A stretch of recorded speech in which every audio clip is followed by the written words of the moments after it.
ఉచిత కరెంటు పథకంలో 200 యూనిట్లు దాటితే ఇక వారికి ఆ పథకం వర్తించదు.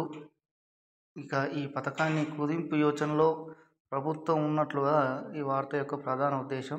ఎందుకంటే సబ్సిడీ భారాన్ని తగ్గించుకోవాలని ప్రభుత్వం ఆలోచిస్తున్నట్లుగా ఈ వార్త యొక్క ఉద్దేశం. అంటే ఇంక ఇది కన్ఫర్మ్ కాదు.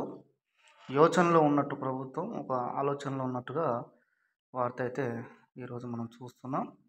అయినా 200 యూనిట్లు దాటితే ఇక వారికి ఆ పథకం ఉండదు అనే ఉద్దేశాన్ని మాత్రం మార్చుకోవాలి.